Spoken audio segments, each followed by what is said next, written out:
casa. Bien, voy a ponerme esto que no me estorbe y luego me lo saco para que la gente pueda. Pues nada, la segunda parte de lo que me habían pedido era que contara un poco mi experiencia dando clases de español como lengua extranjera o segunda lengua en este caso, porque sería a personas. La distinción que hacemos normalmente los lingüistas entre lengua extranjera y segunda lengua es que la lengua extranjera es, por ejemplo, cuando estudiamos aquí inglés o alemán, ¿no? Que es una lengua que no se habla aquí, pero si nos fuéramos a Alemania, nos fuéramos a Inglaterra o Estados Unidos, ya el inglés o el alemán que estudiáramos sería segunda lengua, ¿vale?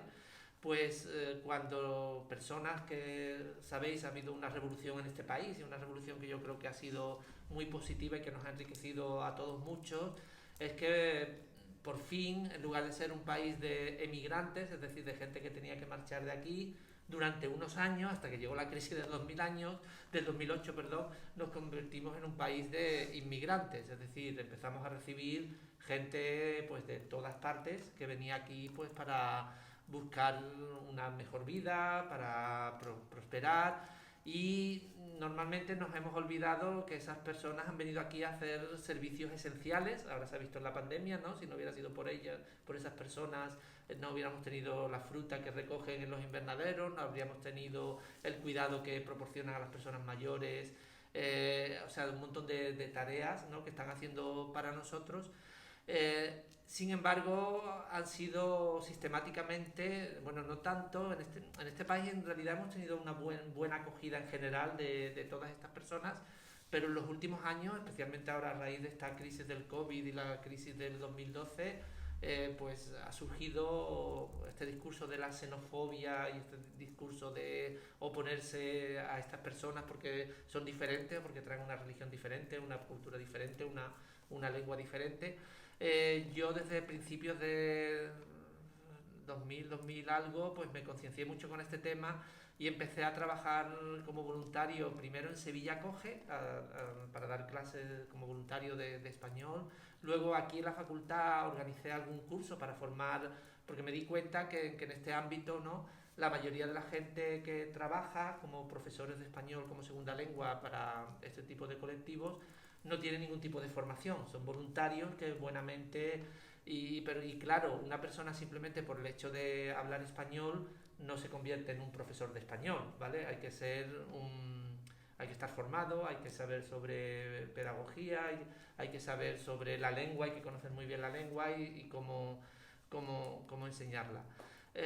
Entonces, desde, ya digo, estuve varios años yo como profesor, luego como formador de gente que iba a ser profesora en este ámbito y en los últimos años, desde que tenemos aquí el máster este de enseñanza de español como lengua extranjera, como yo estuve durante varios años con Christoph Ehlers, un profesor que es de origen alemán, pero es profesor de lingüística con nosotros y da la clase de metodología de la enseñanza, estábamos encargados de las prácticas de este máster. Y lo que nos encontramos es que nosotros podíamos mandar a nuestros estudiantes a muchos centros privados donde no les dejaban dar clases, ¿no? Porque, claro, los dejaban observar clases y hacer algunas cosas pequeñitas. Luego también los podíamos mandar a algunas asociaciones donde a veces tenían suerte y podían dar algunas clases, pero no lograban el suficiente número de horas. Entonces, con ayuda de una de estas asociaciones, se nos ocurrió, porque había algunos de estos migrantes o personas que estaban solicitando protección internacional aquí en España, que querían estudiar en la universidad o incluso que venían con el objetivo de hacer aquí un máster o algo.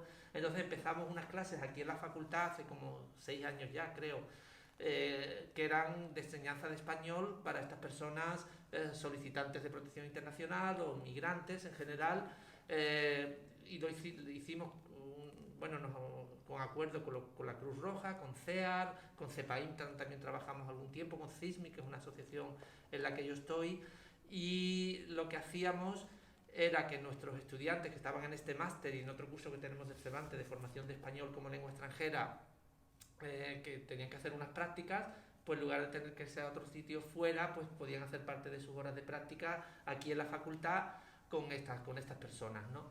Porque el dar clases a personas refugiadas y a personas migrantes es el tipo de docencia que, como podéis entender, es el más difícil de todos, lo que tiene que ver con la enseñanza de español como lengua extranjera o como segunda lengua. Cuando tú tienes estudiantes que son estudiantes universitarios, o estos, los norteamericanos que vienen aquí a Sevilla, ¿no?, a estudiar español, o los británicos o los europeos que vienen de Erasmus, o los asiáticos que vienen también a estudiar español con un nivel de vida ya alto y demás, alfabetizados, acostumbrados a estudiar, etcétera. Es muy diferente cuando lo que te encuentras son gente que vienen de todas las clases sociales, que algunos tienen educación pero otros no, algunos están alfabetizados pero otros no, y además no tienes algo homogéneo, ¿no? Porque cuando tú estás enseñando a norteamericanos, o estás enseñando a alemanes, o estás enseñando, sabes de qué lengua vienen y sabes más o menos si has pasado por eso, o te has formado en las diferencias lingüísticas entre las dos lenguas y demás, pues sabes cuáles son las etapas y qué es lo que tienes que hacer para guiar ese proceso. Pero cuando en una clase tienes gente de lenguas que no conoces, de culturas que no conoces, que además no están alfabetizados y demás, la enseñanza se tiene que convertir en algo casi personalizado, ¿no? Y en algo, y eso es lo que hablaré fundamentalmente en la siguiente charla, en lo que te hace darte cuenta que muchas veces todas estas cuestiones culturales y de diferencias culturales y de códigos de comunicación como los que hablasteis ayer en el conversatorio con Laura, ¿no?, de todo lo que tiene que ver con la comunicación no verbal, con la proxémica o la distancia que se guarda entre unos en otros, y la áptica, que sería cómo nos tocamos o no nos tocamos, nos mantenemos alejados, o la oculésica, si prestamos atención o no, o miramos a la gente a los ojos, ¿no? Porque nosotros estamos acostumbrados en culturas donde esperamos que nuestro público, nuestros alumnos, nos miren, ¿no? Pero tienen otros países, países asiáticos, o no, sin irse muy lejos, aquí en Marruecos, donde los alumnos están acostumbrados a que no pueden mirar fijamente a los ojos a los profesores porque se puede considerar a lo mejor como una afrenta, ¿no?, un desafío.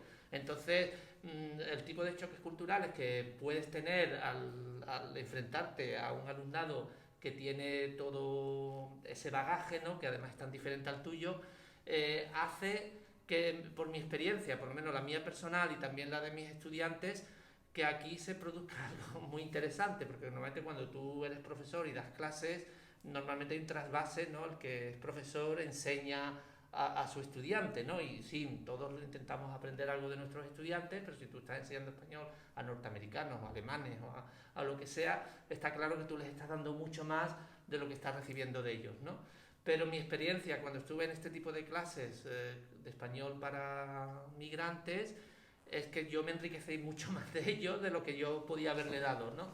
Y mis estudiantes sistemáticamente también hacían proyectos como los que estaba hablando aquí Paula, para enfrentarse a esta situación y tener que aplicar sus conocimientos que aprenden aquí en la facultad a esa situación de enseñanza, o los que estaban en el máster, lo que habían aprendido en el máster, para...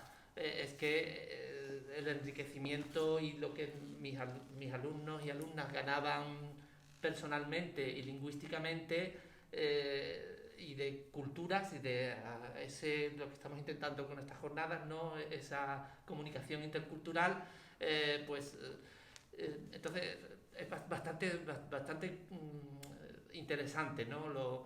Otra experiencia, esto no tenía que ver con migrantes, sino tenía que ver con estudiantes chinos que venían de un máster de Hong Kong, que se estaban formando para ser profesores de chino como lengua extranjera, que supongo todos habéis sido conscientes que en los últimos años el chino ha subido de interés, ¿no? Antes aquí en España, hace 20 años, no lo estudiaba nadie, porque no se consideraba una lengua que tuviera valor a nivel internacional, lo estudiaba muy poquita gente, pero en los últimos 10 años se ha puesto aquí, por ejemplo, el grado de Asia Oriental, hay muchos padres que quieren que sus niños aprendan chino, entonces empezaron a surgir másteres de enseñanza de chino allí en China, o en este caso en Hong Kong. Entonces venían estas estudiantes que no sabían español, pero venían aquí a enseñar chino como lengua extranjera, ¿no? Y mis estudiantes enseñaban español como lengua extranjera. Entonces yo los embarqué para mi clase esta de factores interculturales, que luego hablaré, y establecí algún tipo de intercambio de clases donde los alumnos eran profesores,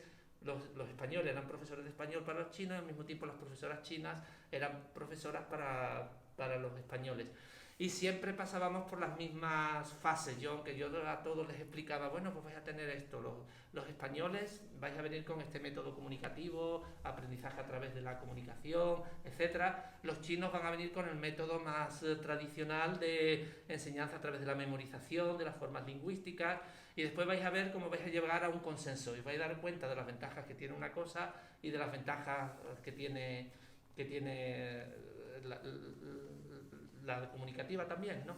Entonces, ha sido todo un proceso bastante enriquecedor, y no sé muy bien cómo podemos enfocar el diálogo, porque todas estas cuestiones interculturales que nos traen la gente que está viniendo de fuera nos hace ver nuestra propia realidad de una manera distinta, ¿no? Porque nos miramos en el espejo de la realidad que vemos en ellos, ¿no?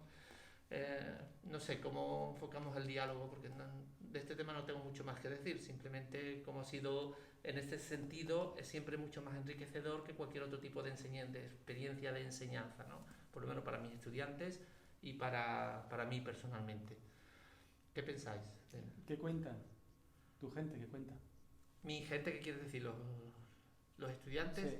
Bueno, pues cuentan, pues, es decir, cuando han tenido que conocer a estas personas, saber sus historias de vida, cómo han llegado aquí, qué tipo de deseos, de necesidades, de experiencias traen, pues ha sido una cosa alucinante. Recuerdo que un año, hace 2 años creo, nos vino una familia siria, que venían huyendo de Siria, que traían 4 niños, y uno de ellos tenía 8 años y era persona sorda y no había desarrollado ninguna lengua de signos ni había desarrollado lengua oral, solo tenía algún sistema de comunicación casero con su familia, ¿no? Entonces, una de mis antiguas alumnas que había hecho un máster en la Universidad de Gallaudet, que es la única universidad que hay en el mundo donde la lengua de signos es la que se usa como medio de comunicación así normal, y donde ella hizo un máster de lingüística aplicada a las lenguas de signos. Entonces estaba acababa de volver de allí, y entonces yo le dije, oye, mira que tenemos este caso, tenemos este niño que es sordo, 8 años, y no ha desarrollado lingüísticamente nada. Está además en ese momento que si se deja más va a ser muy difícil que pueda adquirir ningún tipo de sistema de comunicación como primera lengua, ¿no?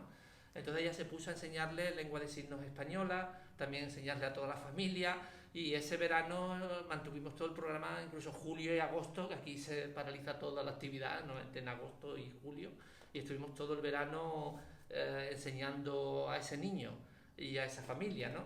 Y lo que tú preguntabas que cuentan, pues esa experiencia fue mucho más enriquecedora casi para nosotros que para...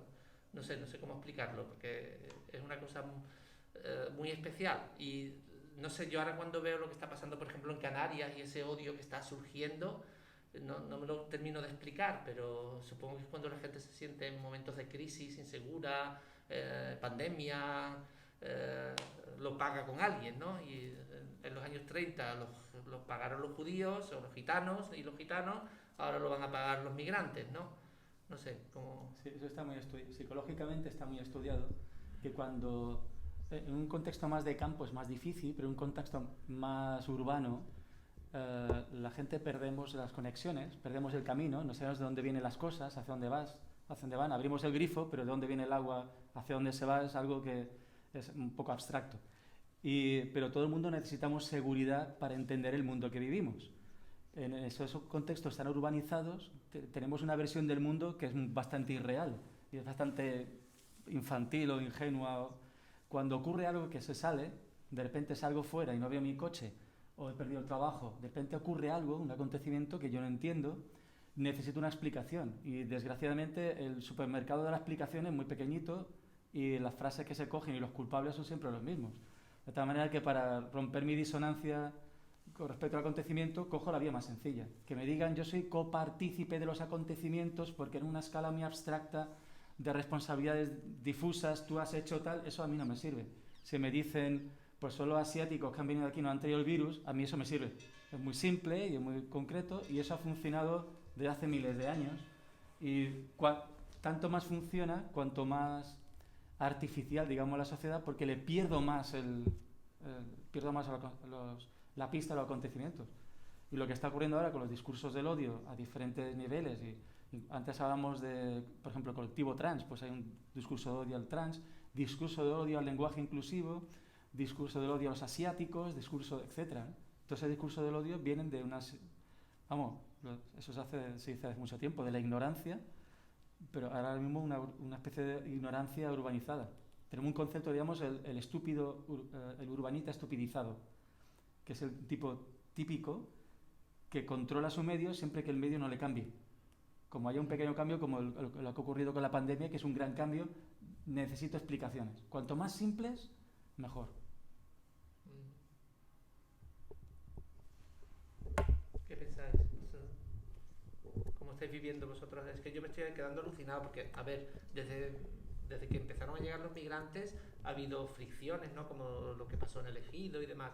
Pero en general había bastante aceptación por parte de la población española a todas estas personas que estaban viniendo, en general estaban siendo bien acogidas y demás, pero ahora hemos focalizado ese odio hacia esas personas y a mí me está asustando, la verdad. Yo creo que también hay que tener una diferenciación entre migración legal e ilegal, porque obviamente hay odio sobre la migración, pero también es como ha comentado, es poner la definición más simple, y es un discurso de odio. Mantenemos, como has comentado antes, incluso la xenofobia tiene un papel, desgraciadamente, bastante fuerte dentro de lo que son casi todas las sociedades. Y me ha parecido súper interesante este tema porque, evidentemente, la migración en ese país ha ayudado mucho a nivel económico, por A o por B, pero sí que es verdad que, no sé, a lo mejor es que yo lo tengo muy interiorizado, pero también hay que ver que hay un aspecto negativo de que no toda la migración es positiva. No lo digo como que para mí haya migración positiva y migración negativa, sino que para la sociedad hay cierta migración que es positiva y cierta migración que es negativa, que la captan como ilegales y si hablamos de esos términos y lo exageramos, nosotros, bueno, los españoles que tuvieron que emigrar en los años 40, años 50, no lo hacían de manera muy legal. Iban a otro país con la maleta o con el saco en la espalda e iban a buscarse la vida, como mucha gente hace aquí. Lo que pasa es que aquí está normalizada la migración europea, la migración estadounidense, porque son gente que está bien formada. Pero como tenemos la concepción de que toda África, por generalizar, toda África es tercermundista, porque nosotros las hemos clasificado como tercermundistas, ahí esa migración no es positiva, esa migración es ilegal y les vetamos la entrada, mientras que a gente que a lo mejor está en las mismas condiciones de que se viene a España porque necesita un cambio de vida, necesita una vida mejor porque donde está viviendo no puede, a ver, es que es europeo. Yo, el discurso de la migración que he visto positiva, tanto positiva como negativa, ha sido referenciada de esa manera. Viene de África, joder, es que es un inmigrante ilegal, vamos a ponernos en el campo a vender pañuelitos. ¿Y si es un migrante europeo, si lo aceptamos? Claro, es lo que he comentado de, obviamente no siempre es así, pero es el discurso que más se difunde de la migración bien vista, es la occidental, la de un mundo más desarrollado, y mientras que África, como está determinada como tercermundista, pues... Más bien, de un mundo más desarrollado, más bien del mundo que nosotros queremos hemos más permitido desarrollado. a la colectividad que se desarrolle más. Claro, porque incluso nosotros no permitimos que países africanos se sigan desarrollando. Claro. Porque nosotros vamos, les quitamos las cosas y nos volvemos. Y si vienen aquí a por ellas o a buscarse otras soluciones, nos quejamos. Claro, porque es que es una persona tercermundista, va a entorpecerlo todo. Si es que normalmente hacen el trabajo que ninguna persona quiere hacer, Claro. Estar 12 horas, 16 horas al sol. Sí, exacto, vienen a trabajar como no esclavos, pero pseudo, casi Claro, como esclavos, y encima tienen que pagar el transporte, además de manera las mafias estas para llegar aquí, ¿no? Porque les ponemos todo tipo, antes por lo menos los barcos estos esclavistas los llevaban en pésimas condiciones como si fueran ganados, ¿sabes?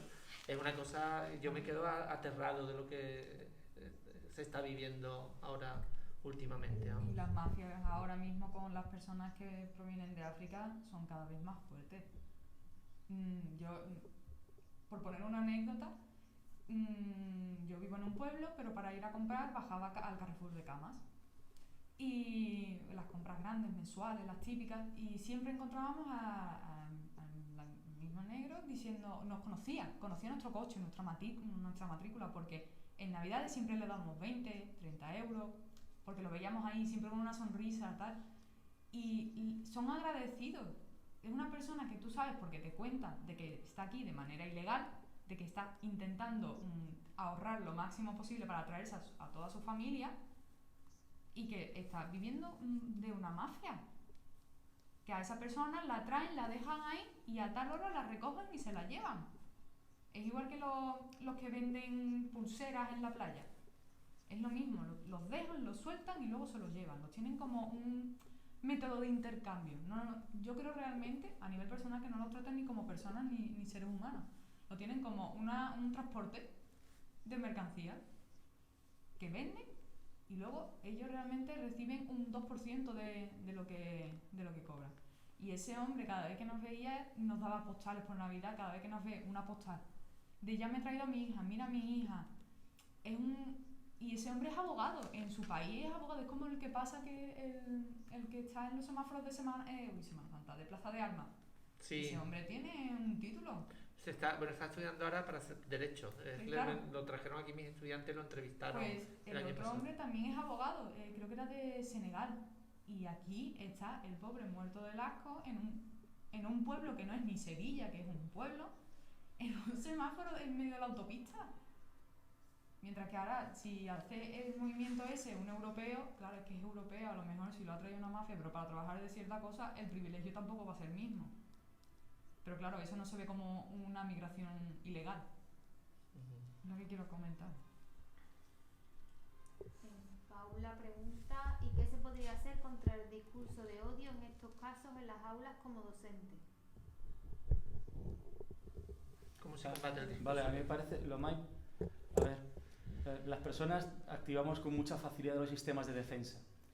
Por ejemplo, en la publicidad, hay una película, se está viendo una película y hay en medio un anuncio. Sabemos que es un anuncio y como es un anuncio activamos sistema de defensa. Cuidado, es un anuncio. Los anuncios más efectivos son los que se llama emplazamiento de producto, que es cuando actrices, actores que están en la película usan algo, y enseñan el reloj, beben el frasco que sea. Eso tiene bastante más efecto. ¿Por qué? Porque no tenemos activado el sistema de defensa. Luchar contra el discurso del odio con discursos, yo creo que eso es efectividad nula. Para ser generosa, una persona generosa, puedo decir 0,1% de efectividad. Lo mejor es hacer cosas que no activen los sistemas de defensa, y es mejor poner, digamos, la situación que queremos criticar, sacar el esquema teórico, construir una situación que utiliza el mismo esquema, hacer que la persona se enfrente a la situación y después decir, esto es lo mismo. Acabas de decir que si A sigue a B, entonces hay que hacer C. Luego, aplica la conclusión. Por ejemplo, para el caso de la discapacidad, de la llamada discapacidad, yo utilizo un cuento que tú conoces, Juan Pablo, que es el cuento de las alas. Se lo digo a la gente, imagínate que estás en una silla de ruedas, ¿no? Yo no me puedo imaginar porque no estoy.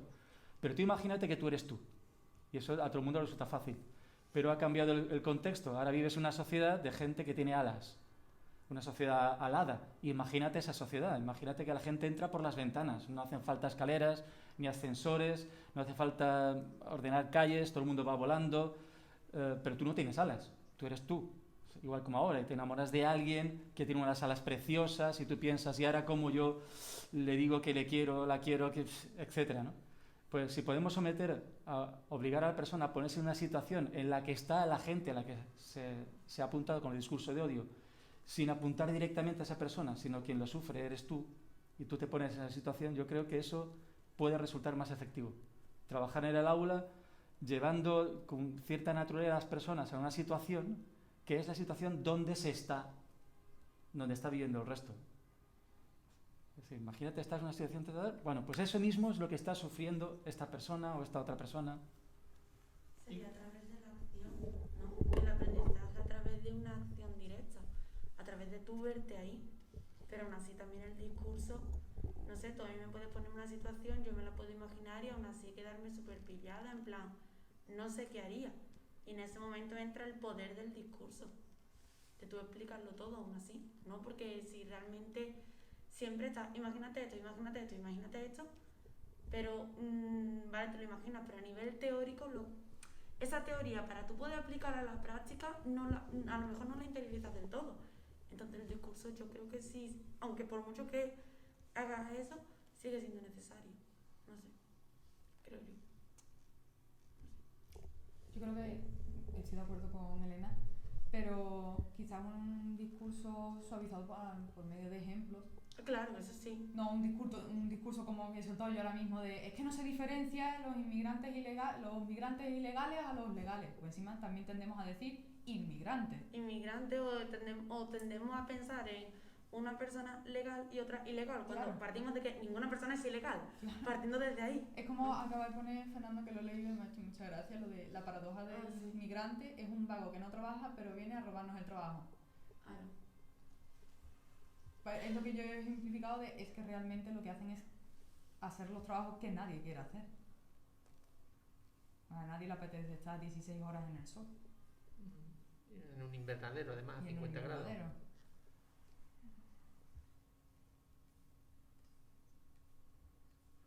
¿Qué van diciendo por Irán? ¿Estás siguiendo la chat? Sí, están hablando... la conferenciante está hablando de la diferencia que hay entre justicia lingüística y justicia en la lengua, o en el idioma. Y está poniendo ejemplo en Irán de... hay un idioma oficial, que es el farsi, pero hay muchas otras comunidades lingüísticas como que hablan, por ejemplo, el kurdo u otras, ¿no? Básicamente el segundo idioma más hablado sería el kurdo. La injusticia que hay a través de la imposición de un idioma oficial en el sistema educativo, etc., ¿no? Ella ha preguntado también a otros países presentes que cuenten un poco la historia, ha contado un poco por encima la situación en España y en Andalucía. Pues España es tremenda, sobre todo en la lucha que tenemos con las distintas lenguas aquí, ¿no? Sí, pero una cosa que se descubre es que esta historia pasa en todas partes. En Corea del Sur, con lo chiquitita que es, pues hay 3 idiomas, pero la mayoría de la gente no sabe que hay 3 idiomas en su propio país, que Corea del Sur es más pequeña que Andalucía. Bueno, está contando el problema que hay con la opresión del inglés y los problemas que está provocando el inglés también en las familias iraníes en Irán. ¿Sí? ¿En qué sentido? ¿Cómo plantea?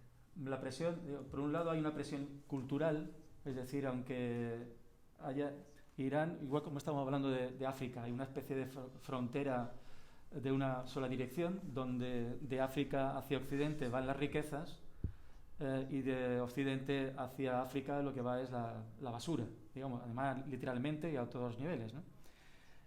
A Occidente se pelea, África pone los muertos, en fin, que hay una relación fronteriza bastante desequilibrada.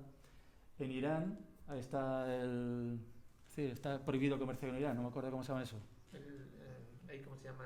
Las sanciones, ¿no? Sí, el boicot que le hacen. Hay un boicot a Irán, pero es un boicot donde se permite perfectamente que la cultura estadounidense entre en Irán. El Papá Noel, Halloween, etcétera, entre allí. Claro, pues entonces dice, hay un problema generacional porque lo normal en jóvenes iraníes es un gran interés por el capitalismo, por todo lo que viene de Estados Unidos, una relación de amor y odio. Es decir, son invasores, nos están haciendo la vida muy difícil, pero es que son los mejores. Y no más que ver las películas para ver que son los mejores. Y esa sensación, que además con eso son los mejores, viene incluido el inglés, una admiración, una relación de amor y odio con el inglés, pero digamos que está dando esos problemas de que hay la gente más mayor dice, sigamos defendiendo el farsi o nuestro idioma, nuestra cultura, y la gente más joven dice, mira, esto me puede, decir, que esto es muy atractivo y esto es lo que yo quiero.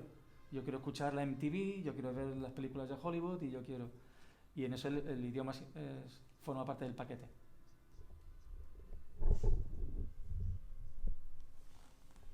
¿Público? ¿Alguien quiere tomar la voz, hablar?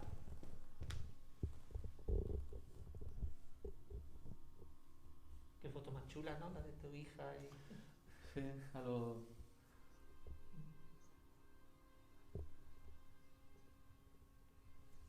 Fernando Pachón, esta tarde te tenemos a ti con los Ainu, ¿no? Él viene esta tarde, así que de este tema que está hablando Vicente. Que ¿cómo es posible que no sepan que hay 3 idiomas en su propio país? ¿Que se lo tienen censurado o cómo? lo de Irán. Puedes preguntarles a los iraníes como eso que dice Paula, de cómo es posible que no se sepa, que la En propia Corea. gente no sepa que tienen otro ¿Tres idioma. idiomas en su propio país? Yo creo que también es por la confusión. Creo que era en Corea, ¿no? Lo de la... Sí, en Corea. No lo sé. En Corea hay una gran difusión, bueno, hay una gran cantidad de dialectos, Será en Corea quizás. Bueno, sí, perdón. una gran cantidad de dialectos dependiendo de en cada, es como en Andalucía, cada ciudad tiene un, Sí. Propio. claro, pues Corea como es tan Claro. pequeña, cada uno tiene un dialecto y a lo mejor incluso pueden llegar a confundirlo con eso, porque Ah, pues hay puede ser. palabras que cambian, la entonación cambia, la forma de hablar cambia y eso también puede influir muchísimo. En Andalucía Un montón. nosotros porque nos conocemos, pero otra parte de España venga a Andalucía y ve a hablar a un cordobés, a un granadino y a un sevillano, va a ver que son todos andaluces. Pero va a notar también muchísimas diferencias. Claro, pero como que a lo mejor incluso ellos lo confunden con sus propios dialectos. Ah, sí, eso sí. Puede ser. Sí. Claro, entre andaluces sí, digo yo, cuando un español del norte o lo que sea ve hablando a un cordobés, un granadino y a un sevillano. Sí. Es que ha puesto Paula, pero tú sabes quién es cordobés. Claro, pero... Pero, hola, Sí, adelante. si se me escucha, que, no es solo el desconocimiento de las lenguas de tu territorio, no solo tiene que ver solo con una censura. De hecho, en muchos países, aquí en Europa pasa, aquí en Francia había muchos idiomas, el vasco, el bretón, el normando, no se han tenido que censurar, o al menos una censura muy fuerte, sino que mediante el desarrollo de la educación, de los modelos educativos, de la inclusión, de la asimilación entre la nación, se han ido perdiendo porque se han ignorado, se han visto como idiomas de gente, pues lo típico que se dice, ¿no? Gente del campo, son idiomas de gente inculta, cateta, te lo has inventado, eso es francés mal hablado. Por ejemplo, aquí en Extremadura, yo soy de Extremadura, estoy aquí en mi casa en Badajoz, con la estufa, el calentito, pues siempre la gente ha hablado castellano, habla castellano, y últimamente se ha puesto en valor otras variedades lingüísticas, sin contar las lenguas de las comunidades migrantes que hay aquí, que mucha gente no conocía. Por ejemplo, aparte de la diferencia también entre los distintos, por decirlo así, acentos que tiene el castellano de Extremadura, muy distinto del norte que del sur, pero bueno, mucha gente tenía conocimiento de lo que aquí se ha hablado tradicionalmente en la frontera, se ha hablado muchos sitios portugués, el portugués alentejano, se ha hablado en el norte y algunos enclaves así más aislados también en toda Extremadura, Astur-Leonés, el extremeño que se llama, y luego en una parte del norte se habla una especie de gallego portugués arcaico que se divide entre lenguas que se llaman afal,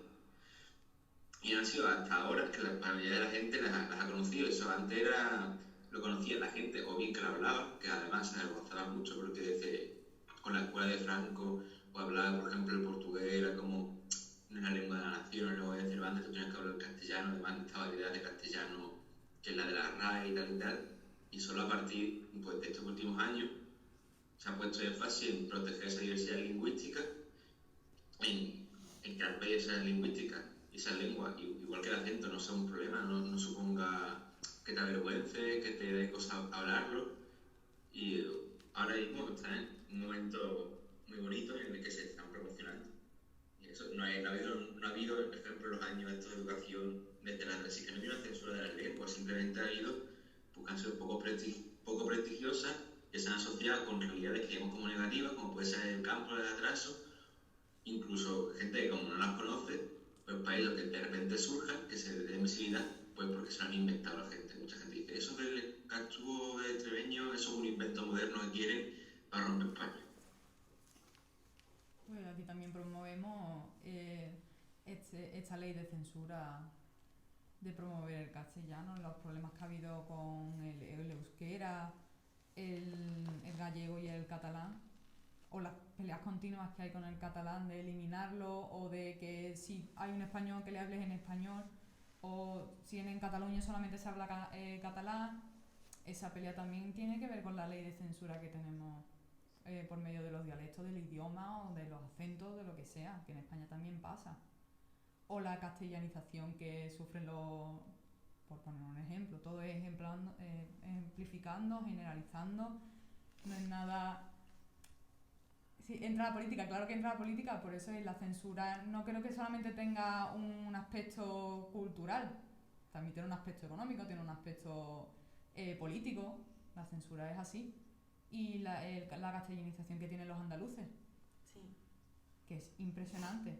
Yo cuando hablo de normal con una persona se me nota muchísimo más en el acento que ayer en el vídeo, por ejemplo. Ayer en el vídeo hablaba más castellana que en mi vida. Que es también la costumbre, la cantidad de censura o a lo que nosotros estamos acostumbrados. O incluso el acento de vivir en la ciudad centro o en un pueblo. También hay una modificación. Hay mucha gente que sufre o le da vergüenza, CCA o CCA. Y GGA, Y digo, GGA. que lingüísticamente es lo más innovador de todo, porque es llevar el cambio de la S a la aspiración en todos los contextos, incluso en inicio de sílaba. Y sí, hay muchas lenguas a lo largo de la historia que han tenido ese cambio lingüístico. La S se ha convertido en aspiración, igual que le pasó a la F, ¿no?, en el latín, que se convirtió en aspirada y ahora nos queda solo como H, ¿no? Pues ese es un cambio normal de las lenguas. Sin embargo, y eso es una cuestión, quizá los psicólogos no la puedan explicar, ¿no? ¿Por qué estamos siempre discriminando a la gente? ¿Por qué nos gusta sentirnos superiores, es decir, tener juicios de valor, ¿no? Yo seseo y me río del que cecea y el otro se ríe del que jejea, porque así nos sentimos superiores, ¿no? O, Pero, no sé. no sé, pero yo creo que eso es más bien una cuestión de ego, ¿no? ¿De qué? ¿De qué? De ego. ¿Lego en qué sentido? Claro, la clase social y demás también Sí. tiene muchísimo que ver. La clase alta está en la ciudad y la clase Y la clase media baja baja. suele estar en los pueblos por norma general. Exacto. Pero, no sé, yo creo que el hecho de yo reírme de ti por tu pronunciación, creo, por lo menos a nivel interno, va más con el ego de una persona, rollo de, es que yo tengo que sentir que me tengo que poner por encima tuya. Sí, y, pero... ¿Y qué voy a usar? Lo que veo más fácil, la pronunciación, ¿sabes? Sí, pero ¿por qué nos pasa a todos que escuchamos a alguien jejeando y ya tenemos automáticamente inconsciente Porque se nos ha impuesto. un menosprecio absoluto? Porque socialmente Pero se ¿cómo nos ha hemos dejado impuesto. que eso nos pase? ¿O cómo se transmite eso? Vicente, estamos hablando ahora de esa discriminación, que los que se sean, que son mayorías en el ámbito español, ¿no?, son discriminados por los que hacen distinción, aquí en España por lo menos, norte hacia el sur, aunque esos son menos discriminados, ¿no? Los ceseantes tienen más prestigio. Ahora vas a los ceceantes y nos reímos de ellos. Oímos a alguien así hablar y automáticamente, por muy limpia que tengas la mente, por muy limpio, muy conscientes que seas, ya tienes un juicio negativo. Y ahora ves a unos jejeando y el juicio ya es, te ríes, te lo menosprecias, ¿por qué sucede? ¿Por qué somos así los humanos? No lo sé, tengo yo una... Sí, es verdad que está asociado cuando... Bueno, este es mi punto de vista. Para mí uno de los conceptos más potentes de la psicología es la madurez. Como que también se asocia mucho con una figura que se defiende en movimientos feministas en contraposición con el hombre capitalista, que es autosuficiente, dominante, etcétera, sino que somos personas que nos aceptamos con nuestras limitaciones. En la medida que somos personas que nos aceptamos en nuestras limitaciones y que asumimos riesgos y que no necesitamos un papá o una mamá o alguien que nos diga ve por aquí o ve por allá, que en la práctica dejamos el contexto familiar, pero cogemos al líder religioso, el líder político que corresponda, que nos vas a seguir diciendo no te preocupes, yo lo soluciono yo. Hay muchos inmigrantes, pero ya soluciono yo esto. España está en una crisis, pero no te preocupes que yo lo soluciono. Y me estás pidiendo que te mienta y yo te miento porque es lo que tú quieres escuchar, porque ya sabes en el fondo que eso no tiene solución o que yo no voy a solucionarlo, pero necesitas esa contundencia. En la medida en que practiquemos esa inmadurez, necesitamos, como yo decía antes, un mundo muy sencillo, muy simple, donde para yo subir mi autoestima, necesito que haya gente de abajo. Si yo soy atacado por arriba, necesito a alguien abajo para que yo pueda decir, no, pero yo también soy una persona que merezco la pena, ¿vale? Yo sé SEO y por lo tanto soy una persona imperfecta o discapacitada, pero hay personas que todavía están peor, porque es que cecean, ¿no? Y si no es CCA, el que está por debajo del GEO, pues está todavía Claro, peor. es una hipótesis. Pero ¿cómo nos llega? ¿Cómo nos, desde chiquitito nos vamos? Tiene batería baja. Ah, bueno, ahora cuando paremos... Es que lo digo pues se ha parado un par de veces, ha hecho... o sea que ya se está acabando. Sí. Vale. Bueno, ¿a qué hora ya? ¿Hacemos un pequeño descanso? No, Aquí han comentado una cosa de 12:15. que van a subir. Sí, han estado hablando de... Voy a poner a cargar mi De móvil. que Una en aragonesa. Zaragoza se ha perdido ya que se lleva la pala o algo así. El aragonés, ¿no? Hablar, Sí, pero... ha dicho el habla de Aragonés, ha dicho una chica que se está perdiendo y alguien habla le ha dicho que es de Zaragoza y que eso ya se ha perdido. Y alguien está diciendo que... Nada, están hablando de eso. Están hablando en Irán de